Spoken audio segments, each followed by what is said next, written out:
Terrak.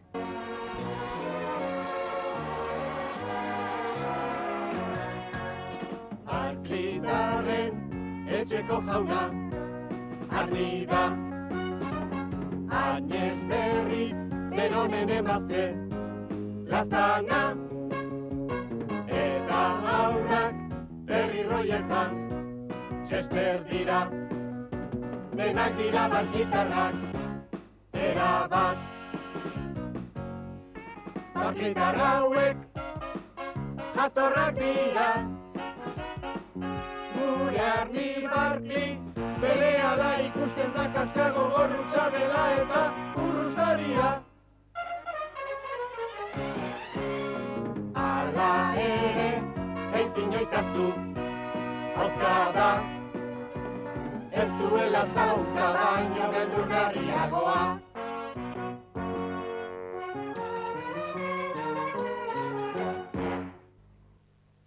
Erdialdeko institutua.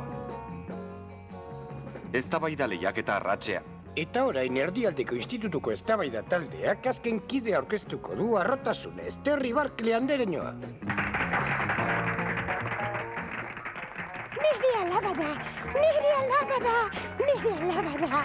Badakit ama, zure semea naiz. Lasai ama, institutu eztabaida da, soilik. Epaile horagarriok, lehiakide baliotsuok, jaun Andreok. Eztabaida gaia emakumeen eskubideak dira. Nire iritziz emakume gizonekin lehiatu beharko lukete lanpostua lortzeko. Emakumea gizonak aina balio du eta aukera berdinak izan beharko lituzke. Zer katzeratu ote du zure aita? Ez kezkatu, ona etorriko zela esan du. Ea, ezten berandu etortzen, Terriren hitzaldia entzun nahi zuen eta... Hiene, alabaren hitzaldia galtzen badute ez dit inoiz barkatuko. Eta biadagatik isuna jartzen badidate, nik ez diot barkatuko, haukin kalarriena.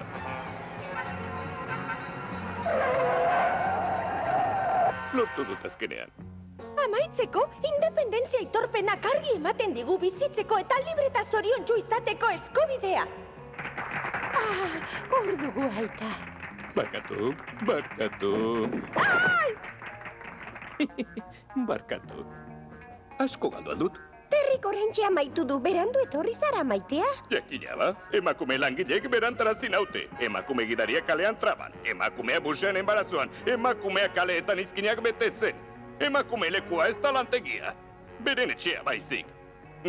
Zertaz hitz egin du gure Terry? Emakumeen lan eskubidea. Zer? Zorionak Barkley andereñoa, emakumeen alde jarri dira epaileak lanerako gizonekin lehia daitezen. Eragozpena! Eragozpena! Ni mesedez!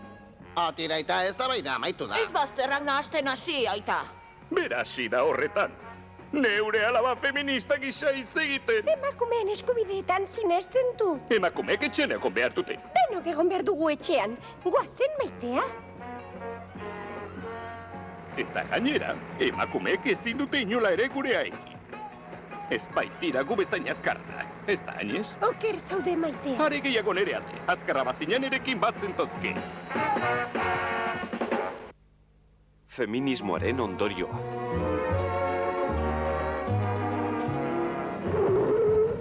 Emakumeak baino azkarragoak izateaz gain, indartsuagoak eta trebeagoak dira gizonak. Ara, zerraila trabatu da. Haserre zaudelako da aita. Utsi da zuneri. Badakitatea irekitzen. Emakume baten ukituak lagun dezake batzutan. Ze iruditzen zaizu, aita. Emakumeren batek egina dela zerraila. Ene, emakumeak lorian bizi zarete. Egun osoa egonean. Telebista ikusten gizonok lanean gauden bitartean. Etxeko Andreek ere egin behar asko dituzte aita. Garbiketa, erosketak, josi beharra eta zure afaria prestatzea besteren artean. Hori ez da ezer busak idatzearen aldean. Gustora trukatuko nizuke lana egun bakar batez. Zergatik ez diozu hitza hartzen, ama. Nere busak idatu, gizon lana da hori. Oso pozik egiten ditu nik etxeko lanak. Baina busgidaria izan nahi banu, aukera bat izan beharko nuke. Horrela hitz egiten da. Konforme, iritsi zaizu aukera.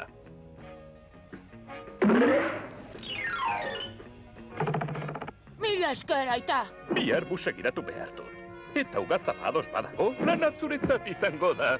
Egizu, ama! Erakutsi oso. Aiene, ez dakipa, zer egin. Bus gidari aparte izango zara. Jakina, baduzu busa gidatzeko karneta, eskola busa gidatzen zenuenetik. Oso ondo, egingo dut, bihar busa gidatuko dut, eta zuk etxeko lanak egingo dituzu. Hobe dugu lotara joatea. Biharko egun handia izango baita. Bai, ama gure aita izango da eta aita berriz gure ama. Nik bai barre egingo dudala bihar, eguna egonean eta telebista ikusten ematen dudanean. Beno, lanera noa maitea, 6etan itzuliko naiz. Badakit zeurotan bukatzen dudan lana. Agur aurrok, ez ahaztu zuen aitari etxean laguntzeaz. Ez kezkatu nitaz, nork lagundu behar dizun ere busa gidatzen? Arni maitea, agur.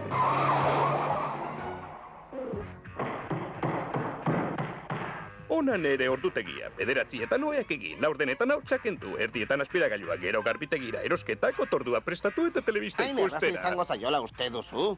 Hobe dugu gertu egotea bada espada. Badakizu planik honenek ere atzerapenak izan ditzaketela. Eta porrotak. Laguntza nahi, aita? Ez, mila esker, ondo ari naiz bakarrik.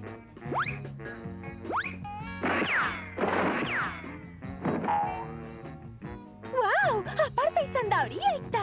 Oheak egitean ere espezialitatea zen soldauzkan, eta orain hautsak. Ze ordu da?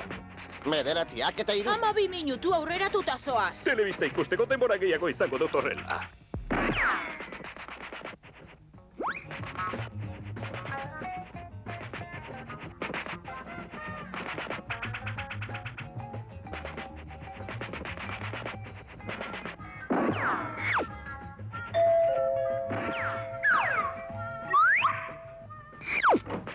Egunon, etxeko Andrearekin hitz egin aldezaket. Berarekin ari zara. Oso barregarria.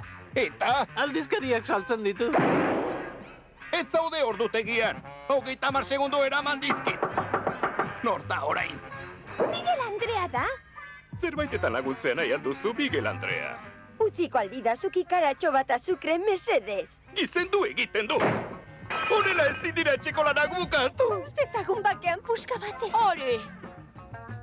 Ikustezagun, ontziek arbitu behar ditut. Gauerako gelatina egin eta aurren bazkaria prestatu, jakina. Ontziek eskuzile hortzeak demoraki eramango dit. Aha, badakit. Nork dio hile lehorgailuak hilea lehortzeko bakarrik balio duela. Eta orain marrubi gelatina.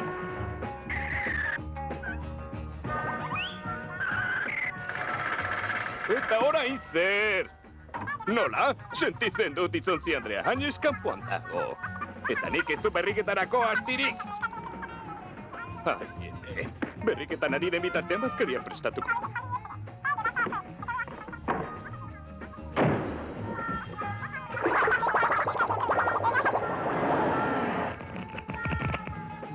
Ea, otarteko bat Terryrentzat, bat Rogerrentzat, bat niretzat eta 5 Chester jango nuke horrentzat. Itzontzi Andreari amaitu ote zaioiz jarioa?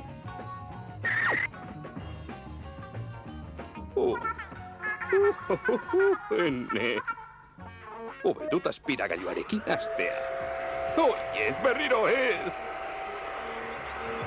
Zer moduz, Andrea? Jauna, esan nahi dut. Barkatu, etxeko Andrez zoriontxua zepillo konpainiakoa naiz. Ez dut etxeko Andrez zoriontxua zepillorik nahi! Banekien, pozik hartuko ninduzula etxean, mil esker. Ea, zepillo batzu erakutsiko dizkizut. Ona, ontziak eta labea batera garbitzeko gailu elektrikoa. Alde hemendik! Zure hau handiarentzat hor zepilloa.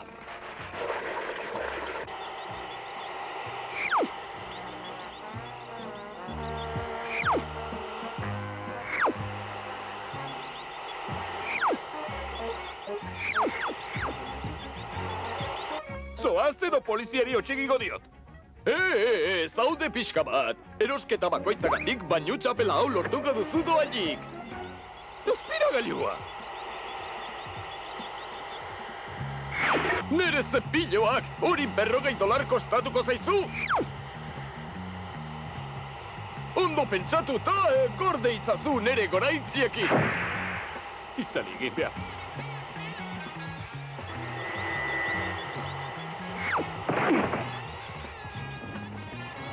Lagundu! Norbait lagundu izadala, lagundu!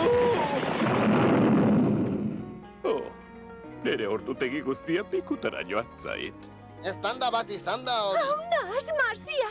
Zagertatu da, aita. Ez ere ez, zuen aman ere busarekin izaten ariko den arazoen aldean. Urrengo geltokia, kale nagusia. Hori soineko polita! Korri, zoaz erostera maitea, itxarongo dut. Busa geldirik egongo da soineko erosten duen arte? Tira, ezin horrelako mauka bat galtzen utzi.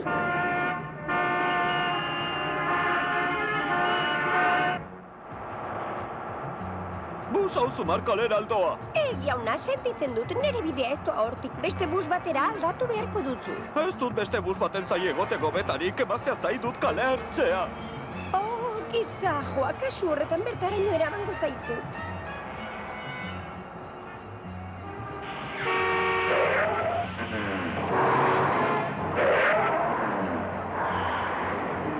Norabide okerrean goazela ustez. Zertan ari zara? Gizon atsegin hau bere emaztea zainuen lekura eramango dut. Beno, etxerainoko zerbitzu ematen baduzu, uznazazu Wagner kalean. Ni laugarren kalearen muturrean. Iribide kolonialean ni. Utzen azazu postetxean. Ni Victorian parantzan. Ea, ikus dezagun Wagner kalea, laugarren kalea, postetxea. Aiene, busak idatzea uste baino gogorragoa da. Arni etxeko lanekin lasaiago hariko dela espero dut. Galdutako denbora birreskuratu duzu, aita. Bai, baina oraindik garbitegira joan behar dut goba da honekin. Eta gero supermerkatura. Itxaron aita, zurekin joko naiz supermerkatura! Oh, ez hori trapagitea litzateke. Ez dut laguntzarik izan behar. Zure ordez ni joatea izango litzateke trampa. Amari ere lagundu izan diot erosketara behin baino gehiagotan? Konforme, goazen, Terry. Garbitegia laguntzea nahi? Ez dudala trampa egin nahi. Amari garbitegia laguntzen diozu? Jakina, arropak zikintzen ditugu. Hala bada, goazen. Ea ikus dezagun, urberoan garbitzeko untzi bat kilo bat arropako. Urrepelean garbitzeko untzi bat kilo terdi arropako. Ez dut bat ere ulertzen. Kaxa oso erabiliko dugu eta garbi irtengo da. Har dezagun lehorgailu handi bat. Ara hause! Hau nerea da!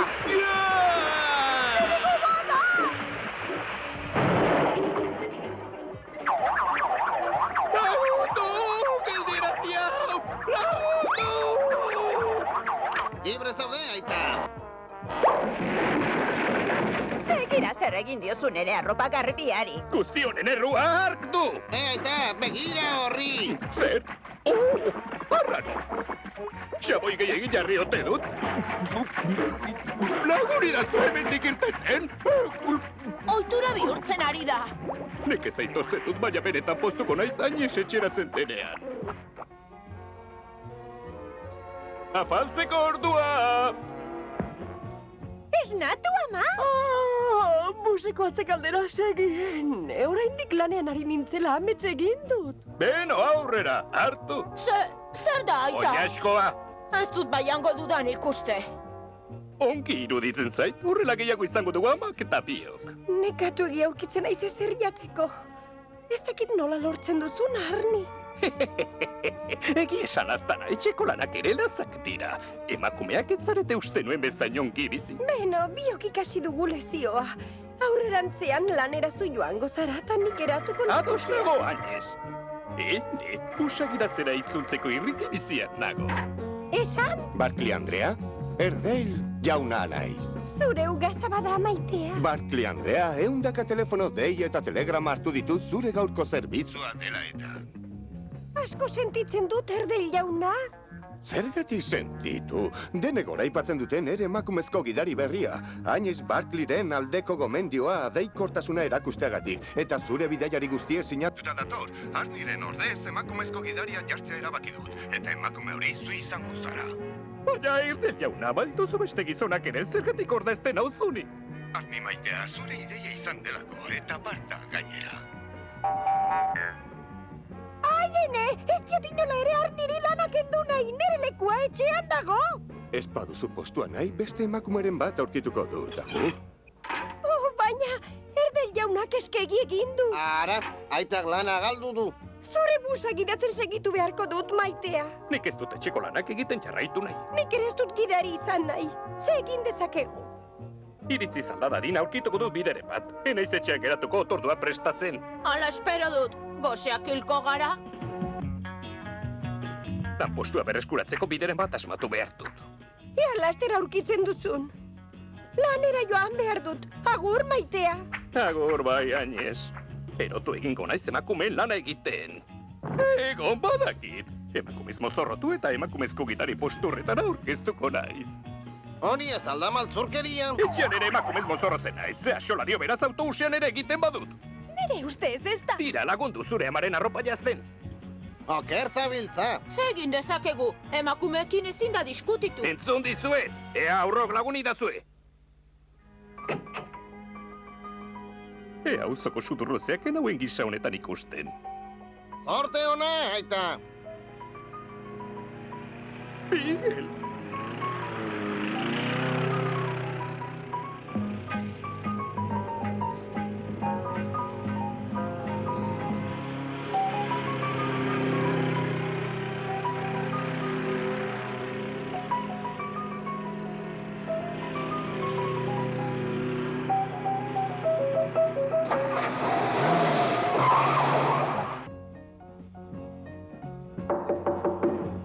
Bera?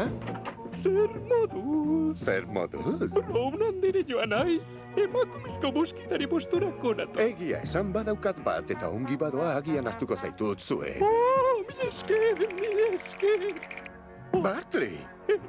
Ile ordea. Irten zaitez hemendik ni bidali baino lehen. Hori aldandere bat tratatzeko modua? Mesede ez aiz den jauna, ezin aldidazun ere lana bihurtu, emakumez jantzin inteke bidaiariak ez dira jabetu. Lehiaketa hau irabazten duzunean birreskuratuko duzu lanpostua. Ze lehiaketa? Hiri honetako urteko hama lehiaketa. Urteko ama hautatzen hautenean itzuliko zidala lanpostua esan dit. Dena nere errua da, emakumeen eskubidez hitz egin ez banuitzen ezer gertatuko. Ez errua zeure gain bota, maitea. Enuen hau nahi, aukera berdinak besterik enuen nahi. Oh, Roger Chester, zatozte ideia bat izan dut! Ze arreba. Bapatean bururatu zait, urteko amautatzen dutenean itzuliko diote aitari postua, ezta? Bai. Bere izena eman eta urteko ama bihurtzea lortuko dugu orduan. Baina urteko amak emakumezkoa behar du izan. Emakumeen eskubideen alde hitz egin badezaket, nire aitarenen alde ere egin dezaket, ez? Bai, eman dezagun bere izena batzordean. Guazen! Hori da. Bai, hau da lehiaketa batzordea, baina ezin duzu ez zuen aitaren izena eman urteko ama lehiaketarako. Emakume batek gizonezkoekin lehiatzeko eskubidea badu, gizon batek ere emakumeekin lehiatzeko eskubidea badu. Ben, hau nahiko arrazoi daramazu? Bere izena sartuko duzu zerrendan? Osongi, baina ez du irabaziko.